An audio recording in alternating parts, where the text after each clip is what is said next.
আমি সিমরান, মনে আছে আমায়? আর আমার প্রেমিক রাজকে? আরে সেই যে আমরা সর্ষে ক্ষেতের মধ্যে গান গেয়েছিলাম, নাচ করেছিলাম, মনে পড়েছে এবার? পড়ল না? আর একটু বলি। আমার বাবা আমাদের বিয়েটা মানতে চাননি। চেয়েছিলেন নিজের পছন্দে বিয়ে দিতে, কিন্তু আমি ছিলাম নাছোড়বান্দা। আর রাজও। বিয়েটা তো আমি রাজকেই করব, দৃঢ় প্রতিজ্ঞ ছিলাম। আসলে ভালোবাসার আবেগে তখন আমরা টইটম্বুর। তারপর কি হয়েছিল আপনারা তো অনেকেই জানেন। অনেক কাঠখড় পুড়িয়ে অবশেষে রাজকে পেয়েছিলাম আমি। চলন্ত ট্রেনে লাফ মেরে উঠেছিলাম প্রাণের তোয়াক্কা না করেই। সে কথাও আপনাদের জানা আছে। কিন্তু তেমনই জানা নেই অনেক কিছুই। জানা নেই বিয়ের পর ঠিক কী হলো আমাদের। বিয়ের পরপর সব কিছু ভীষণ সুন্দরভাবে চলছিল জানেন। রাজ আর আমার প্রেমটা যেরকম মাখো মাখো ছিল, সেরকমই বেশ জম্পেশ ভালোবাসা মাখামাখি দাম্পত্যই কাটাচ্ছিলাম আমরা। প্রথম বছর দুই এভাবেই গেল। তারপর প্রেগনেন্ট হলাম আমি। রাজ আমার ভীষণ খেয়াল রাখতো, খাইয়ে দিত, নিজের হাতে আমার জন্য ফলের রস বানাতো। তারপর যথাসময়ে ধরাধামে অবতীর্ণ হলেন আমাদের দুই যমজ সন্তান, শিমিকা আর রাহুল। ওরা আসার পর ওদের নিয়ে আমি ভীষণ ব্যস্ত হয়ে পড়লাম।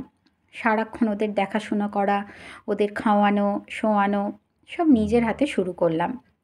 আর ওদের নিয়ে ব্যস্ত থাকতে থাকতেই কখন যেন আমার আর রাজের মধ্যে তৈরি হতে শুরু করলো একটু একটু করে দূরত্ব। কিন্তু সে দূরত্বর অস্তিত্ব তখন আমি টেরই পাইনি। রাহুল আর সিমির জীবনের প্রথম 15টা বছর যেন ঝড়ের গতিতে কেটে গেল। ওদের বড় করা, স্কুলে ভর্তি, পড়াশুনোর তদারকি, সাথে সংসার সামলানো, সব মিলিয়ে যেন চোখের নিমেষে কেটে গেল সময়টা। কিন্তু 15টা বছর পেরিয়ে যাবার পর একদিন উপলব্ধি করলাম ওরা এবার বড় হয়ে গেছে। ওদের নিজস্ব একটা পৃথিবী তৈরি হয়েছে, যে পৃথিবীতে আমায় আর খুব একটা দরকার নেই। তখন আচমকা যেন একটা বিরাট শূন্যতা চেপে ধরল আমায়। এদিকে ততদিনে আমি 40+। মাথায় আঁকিবুকি কেটে দিয়েছে অসংখ্য সিলভার লাইন্স। রাজ ভীষণ ব্যস্ত নিজের কাজ নিয়ে, এখনও কেরিয়ারের তুঙ্গে। আমাদের সেই আইসক্রিম মার্কা মাখো মাখো প্রেম গলে পুরো দুধ হয়ে গেছে। অর্থাৎ রাজের হাতে আমার জন্য আর বিশেষ সময় নেই। সব সময় হয় সে কাজে ব্যস্ত, নয়তো ব্যস্ত থাকে ক্রিকেট ম্যাচ, ওয়েব সিরিজ আর বন্ধুবান্ধবদের সাথে আড্ডা দিতে। বছর 17-র পুরনো বউয়ের প্রতি আর তার কোনো বিশেষ আকর্ষণ নেই, তা সে একসময় যতই রগরগে প্রেম থাকুক না কেন। আমি ক্রমশ ডুবতে থাকি আরও ঘন একাকিত্বে। মিডিল এজ ক্রাইসিসে ভুগি নিরন্তর। হাঁটু ব্যথা, মাথায় পাকা চুল, মুখে বলি রেখা, স্বামীর উদাসীনতা, সন্তানদের কাছে অপ্রয়োজনীয় হয়ে পড়া ক্রমশ ঠেলে দিতে থাকে আমায় অবসাদে। আমি বুঝি যে না, সত্যি আমার এই পৃথিবীতে আর কোনো বিশেষ প্রয়োজন নেই। না আছে কোনো নিজস্ব কাজ, না আছে একান্ত নিজের কোনো পৃথিবী। ডিপ্রেশনে হয়তো তলিয়েই যেতাম পুরোপুরি, কিন্তু আচমকা নিজেই নিজেকে জোর ধাক্কা দিলাম। ঠিক করলাম নিজের জন্য একটা কাজ খুঁজতে হবে। তাই এই মধ্য 40-এ এসেই শুরু হলো আমার কাজের খোঁজ। যে কাজ একান্তভাবেই আমার, যেখানে খুঁজে পেতে পারি আমি নিজস্ব কোনো পরিচয়। আমি কাজ পেয়েছি। এখন আমি পাড়ার হ্যান্ডিক্রাফট স্কুলের টিচার।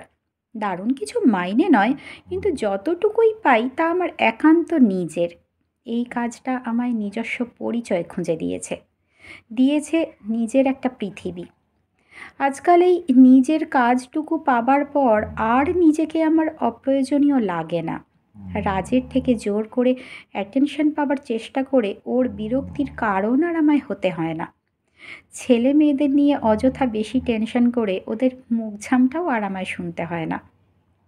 মাঝে মাঝে ভাবি, এরকমভাবে নিজের কাজের জগৎ তৈরি করে আরও বেশি আগে এনগেজ হয়ে গেলে আরও ভালো হতো। তাহলে আর মাঝের কিছুটা সময় এত হতাশায় অবসাদে ভুগতে হতো না। আমার মতো সব সিমরানদের আজ বলছি, আত্মপরিচয়টা বড় বেশি প্রয়োজন। জীবন শুরুর সময় প্রেম ভালোবাসা যতই মাখো মাখো থাকুক না কেন, সময়ের সাথে সাথে সে প্রেমের মাদকতা ফিকে হতে বাধ্য।